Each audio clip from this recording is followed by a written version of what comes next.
Welcome back to General Chemistry. We're going to start this lecture in Chapter 11, which is generally where I make the switch between General Chemistry 1 and General Chemistry 2. And we're going to be talking about intermolecular forces.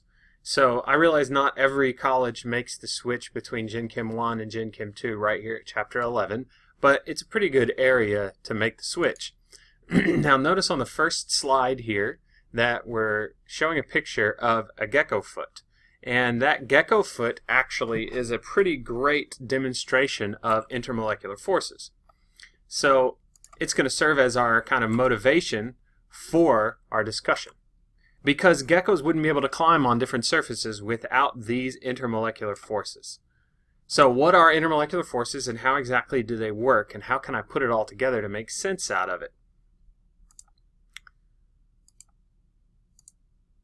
Well, in essence, these climbing geckos utilize the intermolecular forces between the molecules on their feet and the surface that they're trying to stick to.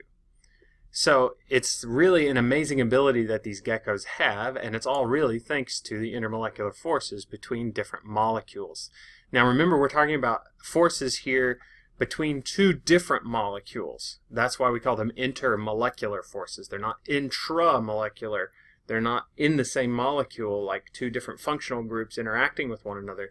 They're two separate molecules having some interaction.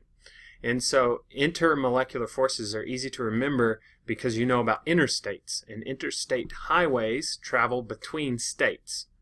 Well, except for that one in Hawaii, but generally it means between different states. And so intermolecular forces mean between different molecules. And on the gecko's foot, they have these little hairs, and these hairs have particular molecules at the end, and the intermolecular forces between those molecules at the end of their hairs and the surface that they're on create such an attractive force, there's such a high intermolecular force there, that they're able to stick to almost any surface.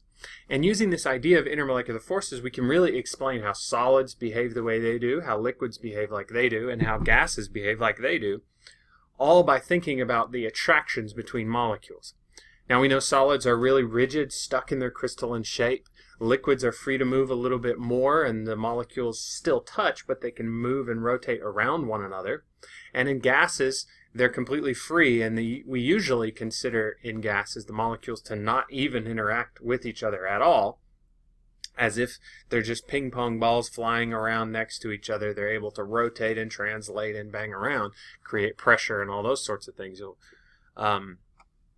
So why are solids solid? Why are liquids, why do they have the properties the liquids have? Why do gases have those properties? And it all can, in many ways, be described and be related back to their intermolecular forces.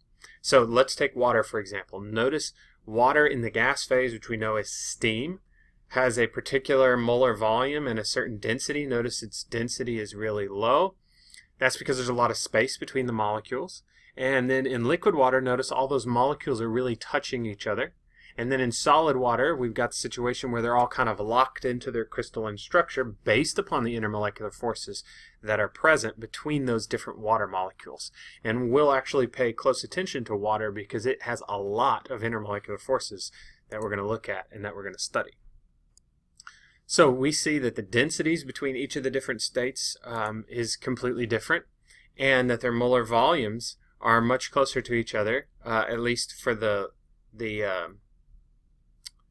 ice and the liquid water, and that the density of ice is less than the density of the liquid water. And that's kind of interesting. It's not exactly the norm for most liquids in general, but it's really important to why water is so special and how water is so vital for life. And so intermolecular forces really help us to explain how all that works. Now, if we think about the different degrees of freedom that each of the molecules have, we can relate that directly back to this phase that the material is in our case, water. So we've got gas, we've got steam, we've got liquid water, and we have ice or solid water. And in each of those situations, the molecules are allowed to move differently. They have translational freedom if they're able to move past one another, as they do in the gas phase. They have rotational freedom if they're able to sort of move around and rotate, as they do in the gas and the liquid phase. And they also have vibrational freedom, which means the individual atoms in the molecule are able to move in a certain way. So if something is a solid, it has vibrational freedom. If something is a liquid, it has rotational and vibrational freedom. And if something is a gas, it has translational, rotational, and vibrational freedom. Now, it is important to note in the liquid phase, there is a little bit of translational freedom, but not a whole lot. Since all the molecules are touching, it's hard for one of them to move sort of freely and translate to another position. So in gases, they do that much more. So focusing in on solids, imagine a solid. Here we have one inside the Erlenmeyer flask, and that solid is a regular three-dimensional repeating pattern of atoms. And so you can see when we zoom in, all those spheres are stacked nicely on top of each other, and there's a lot of intermolecular forces that keep those atoms packed together in the position that they're in. So they vibrate a little bit, but they're not free to rotate around, and they're not free to translate, to move long distances in the space that they have. So because of that, solids like to maintain the shape that they have. And why are those atoms or molecules stuck into that three-dimensional structure? Simply because of their intermolecular forces. So solids are interesting in this way, and they come in at least two different forms we've talked about before. There are crystalline solids, who have a very orderly geometrical patterns in their crystal phases, in their crystal structures, and there are what we call amorphous solids, which are solids where the molecules are fixed in the location that they stopped in when the substance cooled down. So you can imagine all the molecules aren't necessarily aligned in the same arrangement like they would be in a three-dimensional crystalline structure, but they're still stuck where they are because that's where they cooled down at. So take plastic or take glass, for example. Heat it up, it becomes molten and moldable, and then when it cools down, it remains rigid and fixed in its particular location. That would be an amorphous solid. So we still have situations where the molecules are stuck in the position that they're at, which gives solids the properties that they have. And notice in the amorphous solid, there's no long-range order because those molecules sort of settle down to where they are based upon the temperature that they were at the time. Liquids, on the other hand, are more free. The molecules in them are more free to move around and rotate and all that business. So zoom into a liquid and you'll see this picture here. And those molecules are closely packed in that they touch each other, but they have more freedom to move around and to rotate and to vibrate. But they're usually considered to be incompressible. That means you can't squeeze any space out because they're already touching. You can't squeeze them any closer together. Whereas in a gas, the molecules are further out. You can squeeze them closer together because it's just empty space in between. So these liquids then will take the shape of their container. They're free to rotate around a little bit, but they don't have enough freedom to fully escape the liquid in most cases unless they're evaporating and those sorts of things that we'll discuss later in this chapter. And they also maintain a fixed volume. They don't fill up the entire container. Gases, on the other hand, which are free to move around, notice you can't really see the picture of the gas inside the flask here, but that gas fills up the entire flask. All of those molecules are banging around each other, running into one another. They're free to move and rotate and vibrate and translate all however it is that they desire to do so. And so since they're not held together, that means that as they're constantly bumping into each other, creating this pressure, that they are compressible because there's large amounts of free space in between the molecules that you can squeeze out. And so we can look at that in more detail. This provides an interesting study of gases in general. So here we have some gas inside of a piston, and that piston can squeeze down and squeeze the gas sample and all those gas molecules closer together. That's what we call compressible. And at a certain point, when they're squeezed so close together, they actually start to feel interactions with each other, which is sort of what we're going to focus on in this chapter a little bit.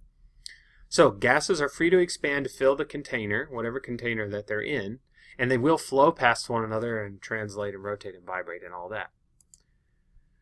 Now, looking at the compressibility, we said liquids are not compressible. Notice in that image, all of the molecules are touching. And so even when you squeeze the piston down, it doesn't really squeeze down because there's no free space to squeeze out between the molecules. But with the gas, on the other hand, there is.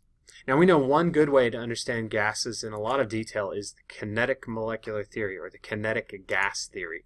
And so thinking about molecules in general and relating to the amount of energy that they have, you'll remember when we discussed gases, that the amount of kinetic energy that the particles possess relates to the temperature that they have in some ways, and that also the strength of attraction between the particles plays a role into how the gases can behave. In most cases, for ideal gases, remember we considered that they don't really interact with each other at all, which is kind of a downfall of describing ideal gases.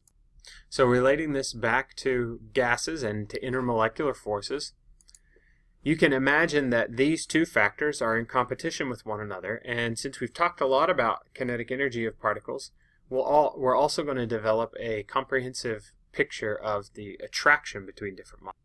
So how are we to understand how kinetic molecular theory can be applied to gases when they have attractions for each other? And essentially, if the kinetic energy that the gas possesses is large enough to overcome all the attraction between the particles, that material will be a gas. Those molecules are not stuck to each other, they're free to move past each other. And remember, as I said before, in an ideal gas, there's complete freedom of motion, and there is no attraction between the molecules, which is why we needed other theories like the van der Waals equation and those sorts of things to try to really model real gases, not just ideal ones.